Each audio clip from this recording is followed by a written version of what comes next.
Diagnóstico psicoanalítico de Pedro Nakada, conocido como el apóstol de la muerte. Pedro Pablo Nakada Ludeña nació de José y María en el Agustino, dentro de la ciudad peruana de Lima, el 28 de febrero de 1973.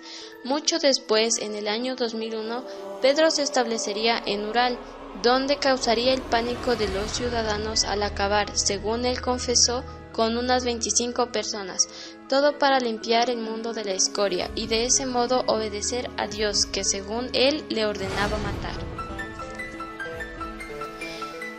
Como en el caso de tantos otros asesinos seriales, la infancia de Pedro estuvo marcada por el abuso y la violencia. En la escuela Pedro sufría bullying. Dice que él no tenía amistad con los demás niños, era solitario puesto que los niños eran malos y le jalaban el pelo, le molestaban todo el tiempo. También cuando era niño, sus hermanos mayores lo vestían de mujer y lo obligaban a salir así a la calle, donde las risas y las burlas de la gente se unían a las de sus propias hermanas. Junto a esto, el padre de Pedro era alcohólico y cuando estaba borracho humillaba y maltrataba físicamente a su madre. Todas estas cosas hacían que el pequeño Pedro, pese a ser un chico sumiso, tímido y callado, desahogase con los animales la agresividad que iba acumulando por los abusos que experimentaba y percibía. Así no solamente torturaba o mataba gatos u otras criaturas que encontrase, y de las cuales pudiera abusar, sino que además se untaba la sangre de estos indefensos seres. Como bien se sabe, matar y torturar animales es una de las 3 conductas que caracterizan la infancia de los asesinos seriales, y es psicológicamente la más preocupante, ya que la recuperación de actos crueles va mermando la capacidad empática del sujeto. Respecto a esos abusos que sufría y a la terrible familia que le tocó, Pedro expresaba que su familia era mala, sus padres siempre peleaban y se insultaban mucho desde que él era pequeño. Su padre le pegaba mucho a su mamá, así que él escapaba de la casa, pero volvía escondido para que su padre no le pegara con un cable, puesto que no tenía dónde comer. Sumado a esto, Pedro sufrió de abusos sexuales por parte de sus hermanos y hermanas. Pero el peor de todos los traumas de Pedro sucedió cuando tenía 4 años y sus hermanos lo acusaron de matar a una perra embarazada que era mascota familiar, violándolo a modo de castigo. Dice Pedro al respecto que a raíz de esto empezó a odiar a los homosexuales, ya que cuando era niño sus hermanos lo violaron porque creían que él había matado a la perra embarazada. Sin embargo, él jura que jamás le hizo nada.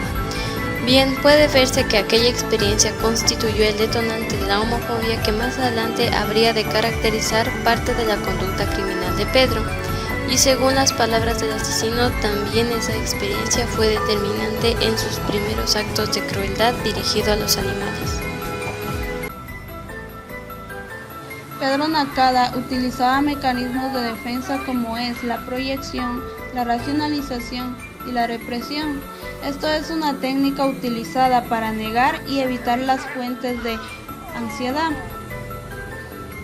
El mecanismo de proyección es un mecanismo de defensa que la persona utiliza para evitar hacerse cargo de pulsiones, deseos, efectos y características propias que no se requieren reconocer por ser consideradas inaceptables y porque de reconocerlas como propias lesionarían la imagen autoconstruida que mantiene la persona sobre sí misma. Así pues, durante una proyección, un individuo coloca en otro su propia conveniencia. Este mecanismo estaba presente en el personaje para que de esa forma él pudiese desahogar su ira y su homofobia, pero según Pedro, era Dios que desde su infancia le ordenaba matar, pero él no se veía a sí mismo como un monstruo, sino como un salvador. El mecanismo de la represión es la operación mediante la cual la persona intenta rechazar o mantener en el inconsciente pensamientos, imágenes, recuerdos que están ligados a una pulsión. Se produce cuando la satisfacción de una pulsión placentera puede provocar placer en virtud de otras exigencias. Sufrió este trastorno ya que él reprimió todo el rencor, que desde muy pequeño acumuló tras los numerosos actos que le conllevó a la ejecución, matando a gente inocente.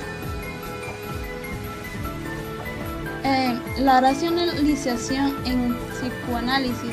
El mecanismo de defensa en el sujeto evita la frustración mediante un razonamiento.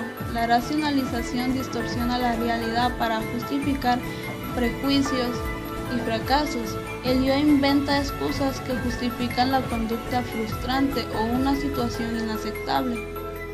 El mecanismo de defensa de la racionalización estuvo presente cuando, en la declaración que fue realizada, él afirmó que sí estaba presente al realizar todos esos actos, pero era porque, según él, Dios le decía que tenía que matar a esas personas.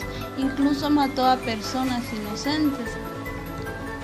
Esa fue su justificación para cometer todos sus actos de agresividad y violencia.